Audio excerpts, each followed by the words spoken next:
Welcome to the Starting Over podcast. I'm your host, Edward Shelton, aka Dark Logos, and this is a show in which we look at the strategies, tactics, and mechanics behind the game of Heroclix. Um, this is going to be probably really interesting. This may or may not be uh, the last show before my birthday, and my birthday is on August 3rd. So if y'all want to, big ups me or whatever on my birthday, hit me up on Twitter and let the jokes ensue. And for those who want to know, I will be 31. Uh, yes, 31 and playing with little miniatures.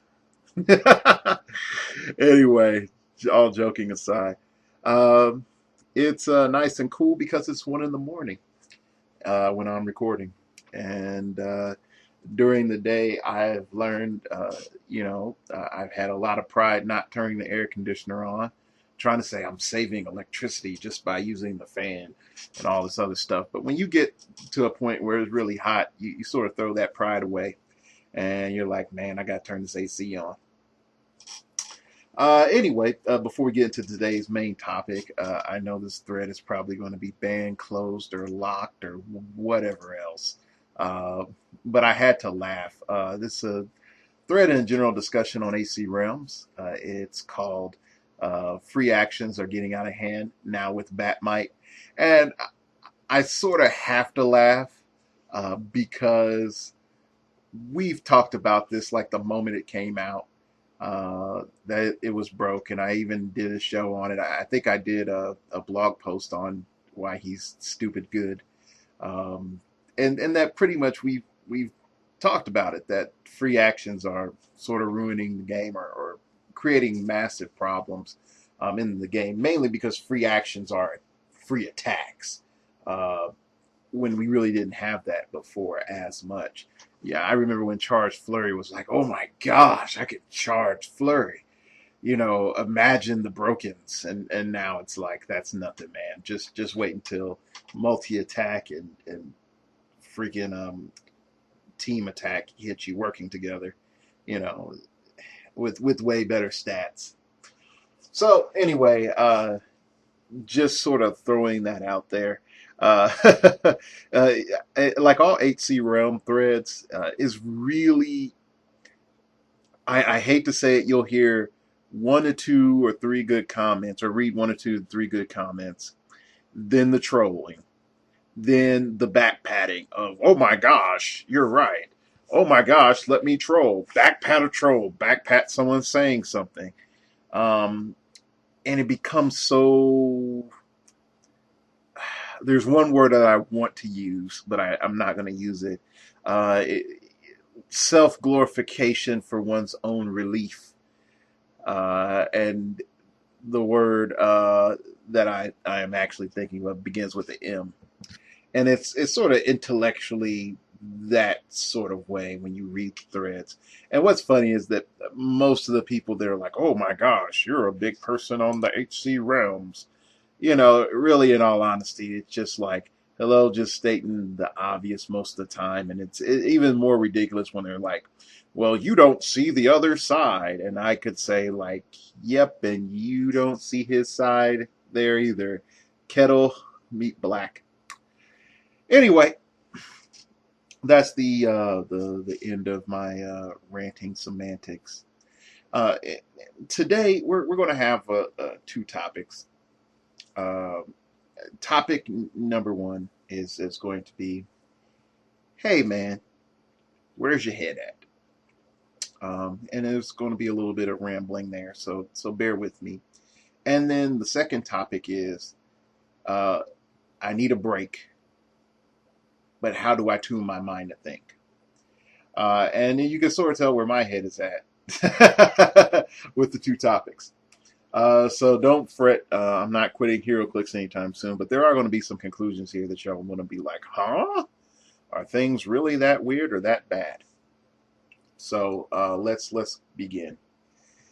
First off, where's your head at, man, when you make a team, or when you're playing, or after a game? Uh, what's messing with you in between, from the time that you make that team all the way to the store? And so you might be saying like, well, why are you tackling this? The main reason I'm tackling this uh, is the following. There's a lot of shows on TV, like Would You Fall for It? That one's coming out here soon, and Brain Games, and there's this, like a whole lot of shows that just shows you that, yo man, your brain isn't what you think it is, and it's not as awesome as you think it is. And people make a lot of, for lack of a better word, bad conclusions, bad assumptions, and have very bad recall. Like, I kid you not, the worst recall I've seen in one of these shows was a guy got robbed. It was evident when you watch the tape that the guy got robbed. The woman came up, distracted him. One guy picked his pocket, then he handed it off to a third guy, and he ran off, while the woman screamed, ran off one direction, and the actual person that picked the pocket ran off in the third direction. Okay? There are 20 people like watching this. All right? 20 people. Over half of them couldn't tell you what the woman was yelling. And over half of them, I think only like two guys out of 20, two people out of the 20 could tell you how many perpetrators there was in the crime. So if that doesn't make you sort of question eyewitness testimony, I don't know what else would. But it gets better. And later on the show, the person running the experiment implants two people into the group. Two people, mind you, that weren't there, who said they saw everything, to implant false memories. And people, and say like, oh, I saw the woman was wearing a red hat. The woman didn't have a red hat on. The heck, the woman didn't even have a hat on. Okay. Uh, and so they implanted two false memories into the group. And it was amazing that several people believed the false memory that was implanted and was almost willing to go on the stand and testify that they saw what happened. Okay. So you might say, man, Dark Logos, that's an interesting tale. What does that have to do with Heroclix? After you've played a game and you've lost real bad, can you tell me why you really lost? At what moment, or let me phrase this, what moments in the game caused you to lose? Now I know we do some cool stuff with our head, and we say, oh, okay, well, I lost dice roll and I misplaced, and I had all these issues. I would ask you, could you play it for me? And could you do that for 3 of your games in a night, or 4 of your games, or 5 if y'all played that long? Could you tell me in detail how your games went? And I'm betting no one can, and I'm not using this as a dig, because trust me, if I told you how half my HeroClix games went, I couldn't tell you either. So why am I digging in on this? The main reason I'm digging in on this is as follows. When we're trying to get better and we're trying to look at things, we will have trauma moments, or I'm king of the world moments. And those two moments stand out so much because they're extremes. I stomped the fire out of him. Oh my gosh, my backside's sore because he spanked me so bad. Like those things hit us. Or, oh man, I didn't read that card. Or, oh gosh, I can't believe he fell for my simple trap. All right. But it's that in the midst of the dip, in that lull, in that valley, that really the meat of getting developed is at. It's the chewy nugget that exists. Okay. And a lot of people don't look at that. And so one of the big things I would like to say for us to start trying to do is, bring a little piece of paper and keep it, if you need to keep it hidden underneath, or immediately after the match. Write little notes to yourself. Like, self, did you notice that, when you were on that piece of elevated terrain and you were looking down, you didn't pay attention that at the angle that your character was shooting, it couldn't be shot at and you couldn't shoot out, which means that you couldn't technically outwit and he couldn't be outwitted? Yeah. Or hey, self, please pay attention that when you play, uh, let's say Magog, really try to shoot for characters in which you can kill on that first hit so that you can do your follow up hit instead of just going after the biggest dude. Okay, cool. Now, note, I'm not saying remember that you need to hit, Ghost Rider for 5 clicks and then do click 3 and then do 2 clicks to him and then he's dead. Note, I'm not saying any stuff like that because that's very specific niche information, and unfortunately, in a year and a half, that's going to be obsolete information because he's going to be retired. Boom. Okay, but here's where I'm more coming to is that dip of information in which our brains uh, sort of make fuzzy, and over time it becomes fuzzier and fuzzier and fuzzier. Uh, that's the information that we need to keep. Our brain is it keeps a lot of the highlight reels. If you could tell me in detail your last 30 days, it's going to be all highlight moments. It's not going to be the time that you sat there and made a sandwich and tell me the details of you making the sandwich or doing the dishes or even driving of everything that you saw on all your little commutes.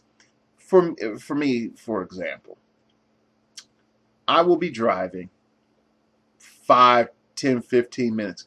And all of a sudden, my brain sort of like flips. And it's like, I know where I'm going. I know what I'm doing. But what the heck happened in the last 5 minutes? And it only really happens while driving. And I sort of zone. It's like, oh, okay, whatever. I'm still driving. And usually 15, 20 minutes more, and it's like, bam, it happens again. If I drive for like maybe 2 or 3 hours, like on road trips, I could sort of keep a more steady log.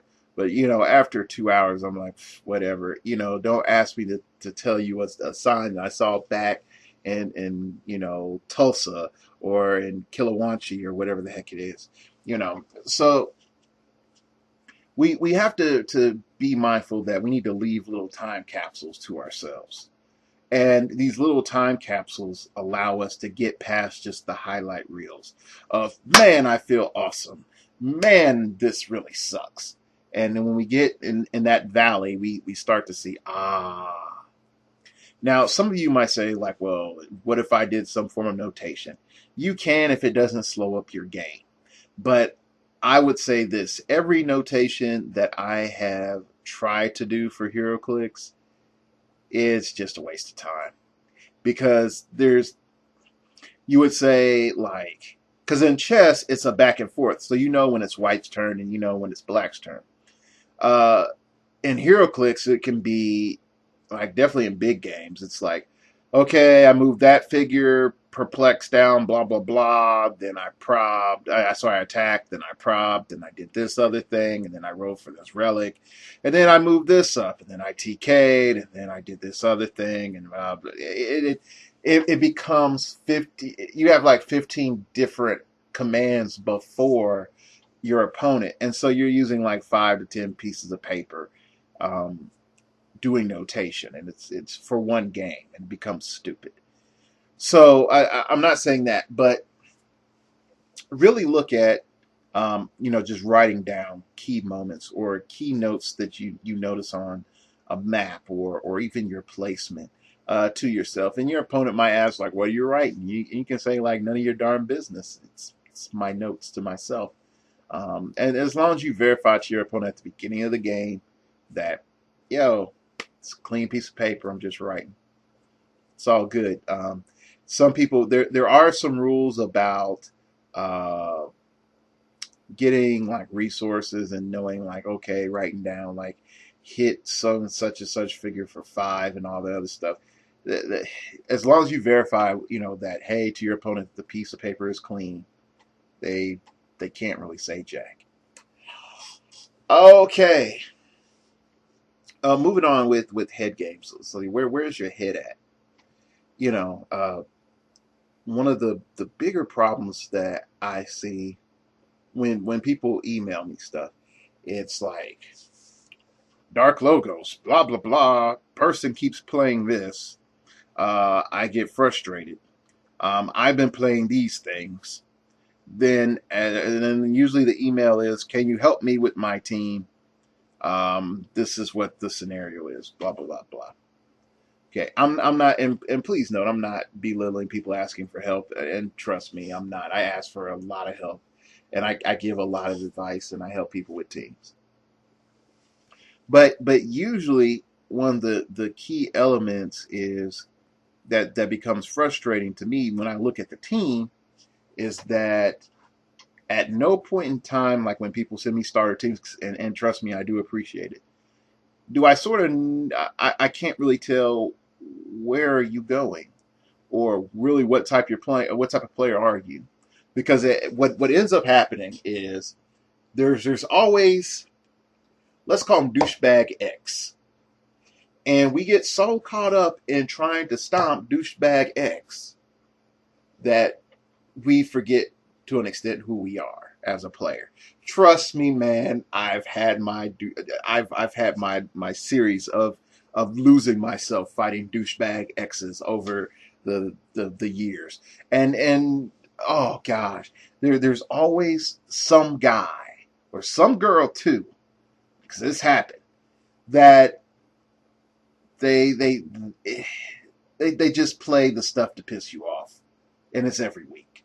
And I understand that you just want to give that person a swift kick in some nether region. I understand that. But are you losing yourself trying to beat that guy? Okay? Yeah, he played the Justice League for the last 3 weeks. All right, so what's your style? Or is your style just purely counter meta?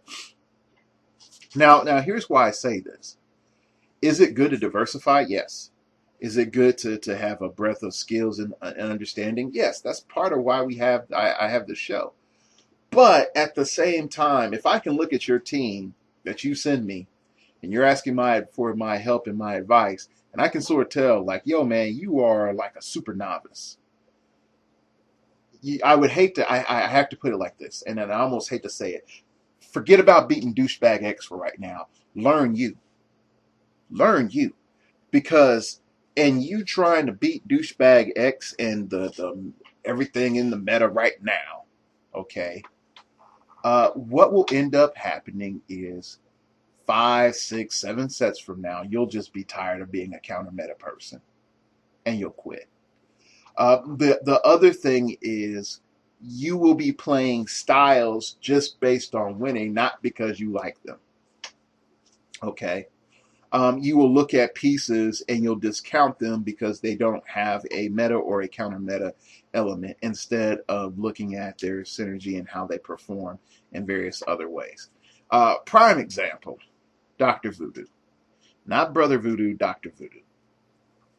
Dr. Voodoo has been uh, getting a lot more rotation in my play in the last few months. And you might be saying, why is that?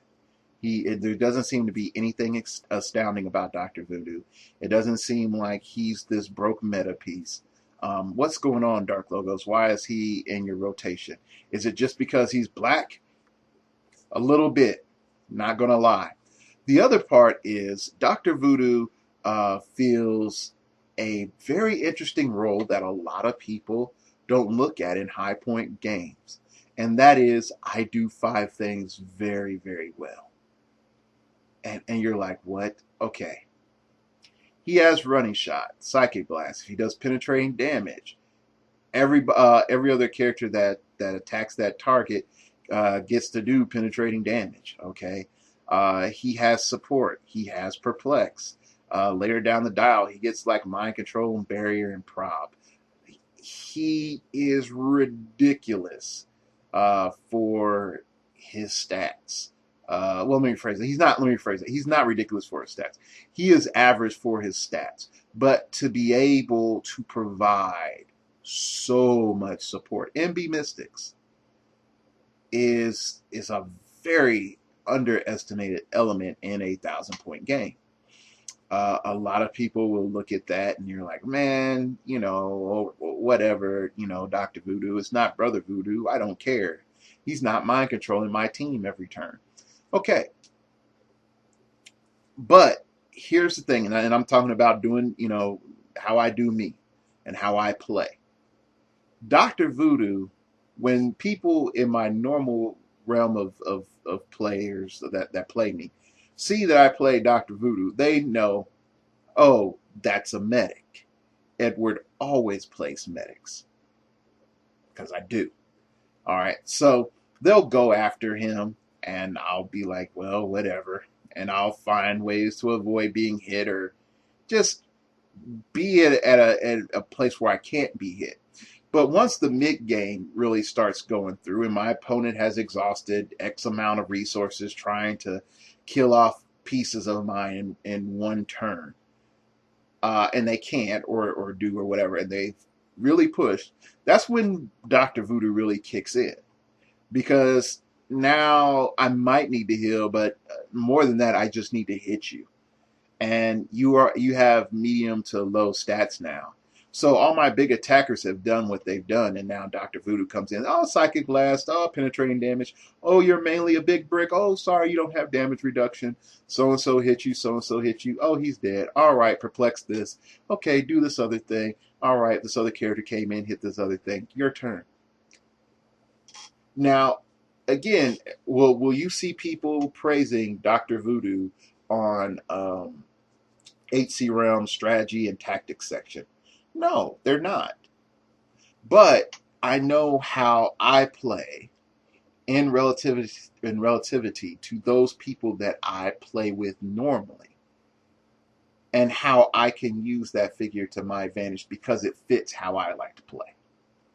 And so that's the thing I wanted to give out to people, because it seems to me, just philosophically, and I'm using martial artists as an example of this. People want to be MMA artists and don't want to learn karate, or don't want to learn boxing, or don't want to learn wrestling. They want to start off with everything, and that's greedy. Learn a style. You know, if your style is Bruce Lee's style of show me the art of fighting without fighting, then show me some of it. You know, develop that. You know, if your game is in cap lockdown cop cars, or in cap lockdown Hawkeye tester, play that, learn that, develop that. Okay, don't be just like Century and Void, Cape Crusader, Justice League, Ghost Rider, blah blah blah, because that's the meta, or that's the counter meta. Yes, while we do talk about those things, but learn your style, because trust me, you're going to be giving advice to other people one day, and you don't want clones. Like you never want clones, because clones will always reinforce what you already know. And they'll pat you on the back, and they'll be like, you're going the right direction. And they won't tell you that there's a 100-foot drop right ahead of you, because they can't see it either. You need some diversity of thought around you. Okay? That's why I appreciate Proxy and Mega Lotus, man, at times. We have 3 different styles of play, completely different outlooks on the game, and we can sit back and talk about why stuff is good and why stuff is bad. And if we come into a consensus on something, then we know for sure it's good or for sure it's bad. So anyway, you can sort of see, like, where is your head? on the way to the tournament, after the tournament. What's going on? Are you dealing with yourself? Are you processing your stress? Are you taking breaks if you're getting too riled up? Are you letting the other guys dictate how you're operating? Do you need to bring your little phone or your iPhone or your iPad and some headphones and listen to some music in between rounds or during the round, or get the little crystal ball sounding thing, not crystal ball, like crystal bowls sound things going while you play so you can still hear your opponent but relax? Do what you need to do to get your mind focused. Exercise. I need to do more of it. Trust me. My gut's starting to roll and have rolls. Anyway. All right. So that's pretty much it. And we're going to go into our second topic segment. And that's, what other games are you playing? And how does this help you? Now I'm gonna preface this. Why am I bringing this up? Mainly because I feel Heroclix right now is very toxic for competitive play. And I can't say all that I'm involved with right now, but I'm helping some people play test some stuff. And it's very two conclusions right now. Actually, there's three, but there's two primary schools of thought. There is no synthesis thinking, and there is a lot of problems going on, in the sense of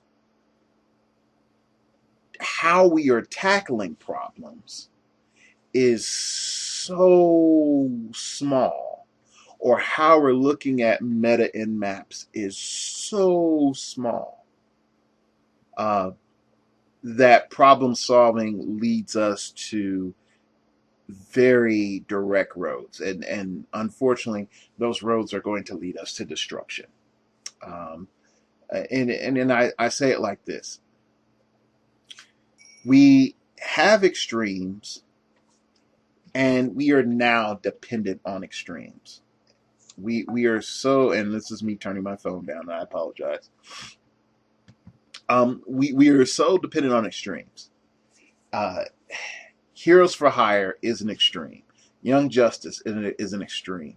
All to deal, well, even with Awatu and Unspoken, is an extreme. To deal with Justice League, which is an extreme, and to an extent, Villains for Hire. Teen Titans, that's like the giant waiting to kill something. Like the day that people realize that Teen Titans is very scary team based, I'm gonna come back and I'm like, I told you, and Dan told me, so I can't even say that I was the first to think about it. But everything is hyper aggro. There are some ideas. It's like, oh, what if I put up barriers and I do this and I do that, and then they usually end up more in frustration than anything else.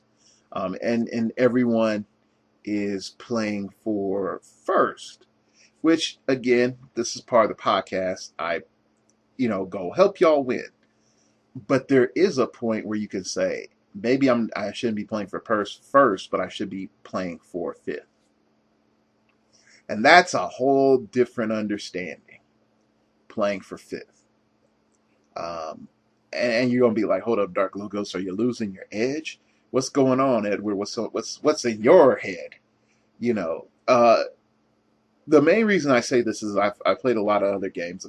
Again, you'll hear me on the blog or even on the podcast talk about me playing League of Legends. Or I bought FTL. And let's see, I got to pull up my little Steam real quick. I bought Anno 2070. If somebody can tell me about that game, I haven't been active enough to even look at a YouTube video of how to play this game, because it's confusing as heck. It's like Civ, but it's not Civ. And trust me, I've never played Civ, but it's like you get an island and you develop your island, and you can let the green people come in, or you can let the evil corporation people come in, or whatever. Uh, then I got Limbo. I haven't played Hydrophobia in a while. My freaking Mars Warlogs, I can't play it because my graphics card is sort of sucky. The Walking Dead, old XCOM, and I played the new XCOM on my Xbox, which is sort of appropriate. And I play some Bastion, but mainly I've been playing FTL. Um, and you might say, well, what does this have to do with everything? The main thing I've learned is this: multiple win conditions, multiple ways of doing stuff, and mainly with FTL. And I'm gonna bring up how all these games have made me look at Heroclix differently. Okay. And to an extent, they're helping me look at, all right, how am I problem solving? And we'll start at FTL. FTL, for those who haven't played it, is a game about you having a spaceship and you go through and click different quadrants, and then you have a limited crew, which you can grow over time, and limited weapons and tools, and you have to run from the rebel fleet, manage your missiles, your drones, and your fuel, um, and your hull damage, and while you're getting scrap to upgrade or buy crew or buy weapons and whatnot. And it's one of those games that really I could say is a bit addicting, mainly because you can die so easily. The game's difficulty, even on easy, is ridiculously hard. Even when I thought, like, man, I got this, something stupid would kill me, like a fire or a freaking teleport mantis over and kill my crew. Um, so much stuff, just so much stuff kills me in that game that I had to start saying, okay, how can I tackle this problem? And with random loot drops and stores having random stuff, and you may or may not have enough money and stuff you can and cannot sell, it's not guaranteed. You're not guaranteed in every playthrough to have the same loadout that you had the last game. And so it started to make me realize, what is my consistency? Okay. If I know that my ship is inconsistent, that my scrap is inconsistent, that my bonuses that I will get throughout, each stage of the game is going to be inconsistent, what is my consistencies? And when I started noticing that my consistency was, I will always start off with 3 crew. Okay, I will always have that. And I will always have 1 in engines and 1 in weapons and 1 piloting. Okay, always. And I always know that my 4th crew member will always be on shields. And when I get a teleporter, I will get a teleporter once I can get a mantis and a rock guy, 2 mantis, or a mantis and a human that I can throw over there to invade. All right, so I start setting up like, oh, okay, if I get drones, this is how I'm going to use my drones. When I get missiles, this is where I'm going to get missiles. When I know that they're going to offer me something, when I see slave ships, I'm going to beat up the ship until they offer me one of their slaves for free so I can get free crew. If I go to the space island, or not space island, to the planet, and there's a crazy guy on the planet and my med bay is not upgraded, I'm leaving his crazy butt there. Consistency. Now has Hard Knocks taught me this consistency of this is how you navigate? Yes. But it also started to make me realize that I could control some of the randomness. And I started to look back at HeroClix. I'm like, okay, what can I control? I can control my team. I can control my formation. I can control my placement. I can control how I deploy. I can control where I fall back, and I can control how I see my opponent and my opponent's team while I'm reading my opponent. And I start to understand, like, what is outside of my control? Everything else. Okay. And so there's no co-op in FTL. It's a single player game, but it's one of the most immersive single player games that you can have. And if you can just let the music play and not listen to anything else, it's very immersive and very, I wouldn't say it's like Star Trek because Star Trek has a orchestral sort of sound, um, but it's more eerie. It's a better way of saying you more feel you really feel the vastness of space. Okay, so going forward, looking at League of Legends, and League of Legends has taught me that there is always a troll out there on the internet, and they always want to ruin your game. And sometimes that troll is you. You're like, hold up, wait, what do you mean? Yeah, sometimes that troll is you. League of Legends is a team game. You're depending on four other people to have their stuff together, and a lot of times they don't. And I'm bronze 5 for those people that do play League. So I'm not like, oh, gold or platinum or freaking challenger or whatever the heck it is. Forget that. I'm not that. I'm bronze 5. I'm at the bottom of the totem pole, okay? And I have a bunch of characters and a bunch of skins that I spent probably $500-$600 on this game. Just being real, over time. Not at once, people, not at once. Okay, so I look at I start up. I have my starting items. I have my starting set of runes that give me a set of abilities, and my masteries that give me certain perks. And then I go into battle, and I'm fighting, and it's like, oh, you got zoned out, and I die. Then I don't get a gank mid, so I can have the other person's mid die, and I die again. Okay, from that point on, you would think, Dark Logos, you need to be very passive. But guess what? I don't do that. I try to force that kill on that opponent. And you know what? It's usually 3 of my deaths to 1 of my opponent's kills when I do that. So who's trolling? Who's responsible for the fact that, the opposing team's mid, or AP carry is what they're called, ability power carry, is super fed off of kills and gold, and I'm not. And in that he's running roughshod, against the rest of my team because he's so fed. Okay, for example, I was the guy that was fed in this story because I got to be a hero at some point in time in this fairy tale. I play a champion called Lysandra. She's the closest thing to anything I played in City of Heroes, and so I love playing her. It makes me relive all the good stuff from City of Heroes. If you would look at her in City of Heroes, she would be a ice controller with an ice epic. That's pretty much how I would put it. And that's for anybody who plays City of Heroes or remembers the game.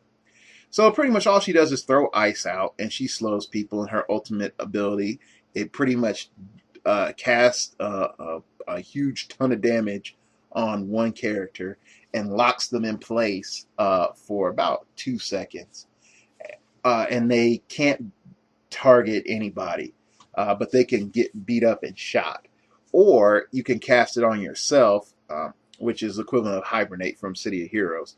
And you'll do damage that spreads out from that location and hurt opposing champions, and they can't target you for like 2 seconds, which in some cases can be ridiculously strong.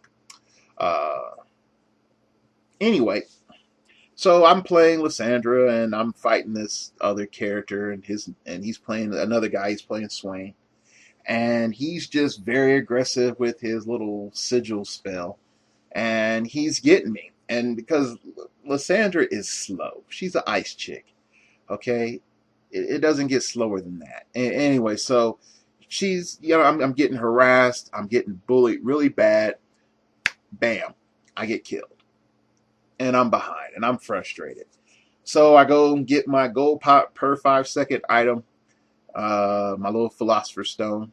Gives me health and gives me mana, some potions, and I go back into lane.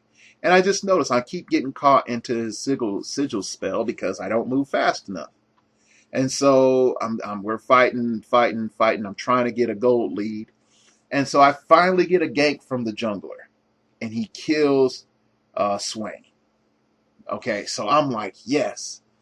So it dawns on me, if I continue in this lane the way I am going, I'm going to have problems. Right now, we're even. And his biggest advantage over me is that he is a pro at landing that sigil spell.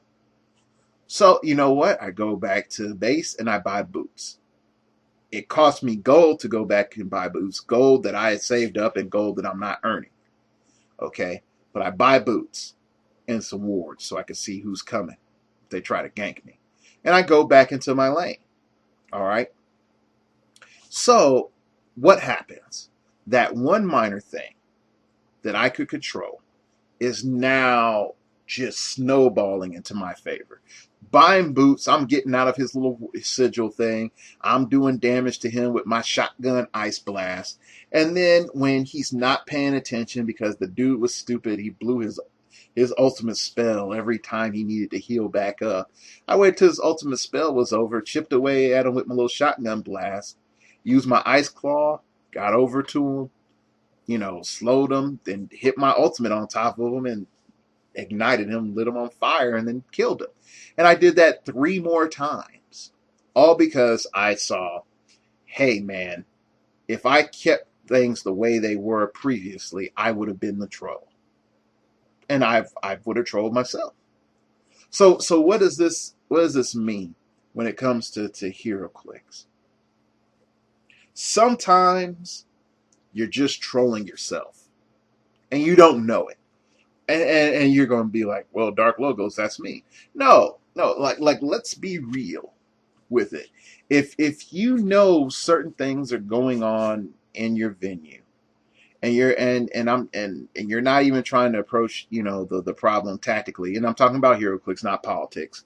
You're not even trying to approach it tactically. You're still trying to force Hulk onto everything, or trying to make Deadpool awesome in every game. You're trolling yourself. You're going to be like, but Dark Logos, you talked about Dr. Voodoo and how you played him and how it's different than the normal meta. Yes, I know. I don't play Dr. Voodoo every game. Heck, I don't even play Brother Voodoo every game anymore. There was like a 3-week streak. Like he was broken, but again, 3 weeks. Then I sort of put him on hiatus and played him sporadically. But that's the thing, is when you keep saying, man, I am encountering these problems, but I'm going to keep doing the same stuff over and over and over and over and over again, you're trolling yourself. And you're sort of trolling those around you because they're not getting better. And they're sort of looking at you like, what are you doing? What are you really doing? And I've played so many 2v2s. So many 2v2s lately just because one of my venues, there's only like 4 or 5 of us that's been showing up lately. And if it's not Fear itself, it's 4 to 5 of us playing.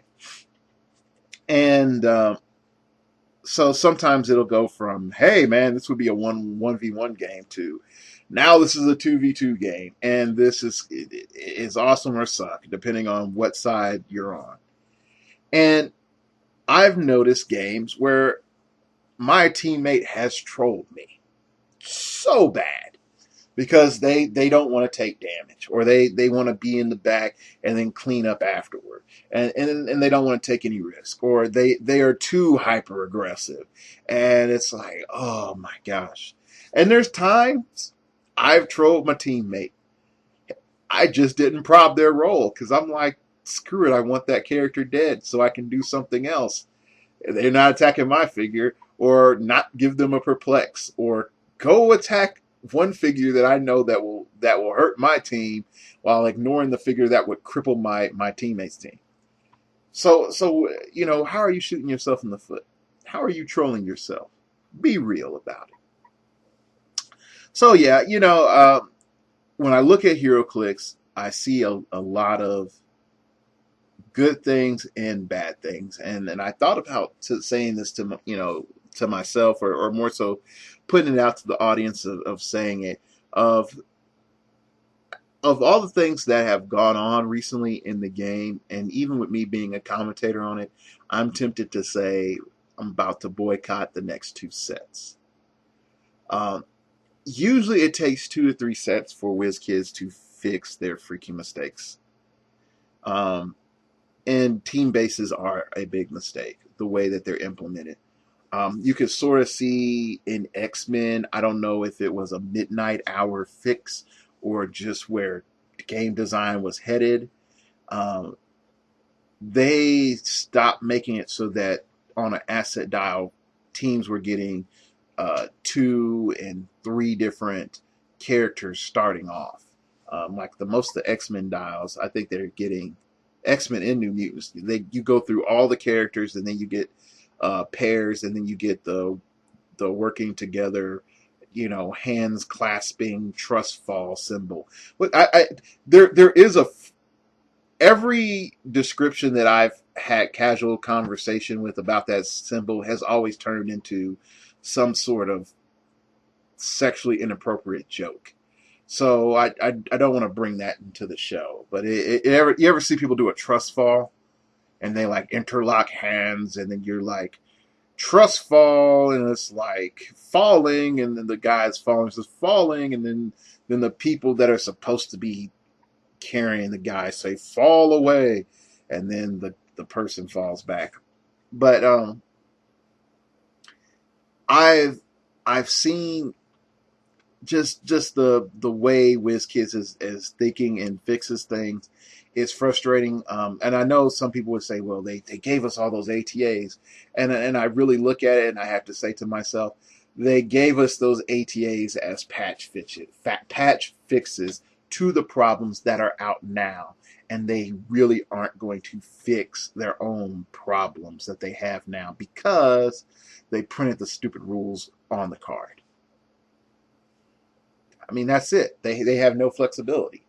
Um, they're going to try to sell. They're going to sell out product. And again, team bases, we talked about this in the past, are designed for you to buy more product. They're really not designed as a, hey man, you need this as a mechanism, to be a superhero lover. No, it's purely designed to sell more product. That's it. Um, anyway, but as I look at things, sitting out 2 sets, so it would be X-Men and whatever the heck is after whatever's after X-Men, would A, give my wallet a break, and B, would allow me to watch what's going on. And if, just in all honesty, if WizKids is willing to admit, yeah, we jacked up so bad, and we let things into the meta and mechanisms into the meta that shouldn't exist. And even with not last week's show, the week before, where I'm like, yo, here's my meta tech ideas. I really didn't want to let out the Heroes for Hire tech just because I wanted the Justice League to raffle stomp everything. And I was sort of pissed off that the Ghost Rider tech came out, because now WizKids really can't say, oh yeah, there's stuff wrong. They're just gonna say, oh look, we just provided the tools to the players and the players fixed it. No, they didn't fix anything. If anything, Ghost Rider is a, I was about to use the G word, but I can't use the G word. Uh, Rhymes with pimp. Uh, anyway, Ghost Rider is a weaker team base that operates under the same premise of the team base. So there's really no new mechanic operating here. There's no new tactic. It's all the same tactic, just done in a different way. Uh, anyway, that's it for today's show. I know there's a lot of I know after this show, you're probably going to have some mixed feelings about the show. I'm not going anywhere. I'm not quitting clicks. I'm not like telling you all to come join me in League of Legends or whatever. But if you do play League of Legends, or you're after me talking about it, you're interested, use my name, Dark Logos, because I can get some free points and stuff. I'm Dark Logos in League of Legends too. All lowercase, all one word. And I'm not quitting the show because, trust me, I still have fun with clicks. I just have to look at the situation as it is. Putting lipstick a dress and a hat on a pig does not turn it into a good dinner date. Okay, it's still a pig. You know, it is what it is. Anyway, if you agree or disagree with me, hit me up. Startingoverpodcast@gmail.com. Give me your feedback. Let me know what's up. Also, if you're heading to Dragon Con or Gen Con, definitely hit me up. Also, big up to Howard Brock. The I wouldn't say midnight hour is approaching, but the clock is ticking down to Dragon Con. So definitely, if you're going, let him know that I sent you or that I've talked about it. Also, if you want to know when new shows are out, like literally the moment new shows are out, follow me on Twitter. That's at StartOverPod. That is the main way in which I keep notifications of the show out, because YouTube sort of sucks when it comes to not as popular channels. So if you want to subscribe, click the button wherever the heck the button is. I don't know. And subscribe. So yeah. Also, if you want to hear my musings, which I need to type for Wednesday because I didn't type it because I had a crappy job interview. Let's check out the blog, startingoverpodcast.blogspot.com. And you'll get my thoughts. Definitely more on like, hey, the preview is awesome. You know, this is my thought, and this is sort of weird. What's going on in my head? Oh my gosh, I'm sick. All that stuff is on the blog. You won't hear it that much in the show. Oh man. Anyway, that's it. Thanks for listening. And thanks for being patient with me this summer. At the beginning, I was like, this is going to be the greatest summer. I'm going to do all this cool stuff for my fans. Yeah, we're going to do all this stuff for the show. And it's like hardly any of it that I was planning has come to fruition due to multiple factors. So anyway, thanks y'all for being patient with me. And also, if you're unemployed out there looking for jobs and they're like, hey, we're looking for manager positions for our marketing firm. And you're like, yes, I need that. And it's like, our people make over $50,000 a year. Oh, that sounds awesome. That's like your cue to run, because it's most likely 100% commission job like I had to deal with. I did an interview for today. And I suck at sales. So 100% commission job sounds horrible. Oh, well. Anyway, thanks for listening. And remember, we all have to start over sometime. I'm into comic books, figures on the wall. She's into looking good, Vicky C's got a law. And she loves my flaws, yeah, she's not ashamed.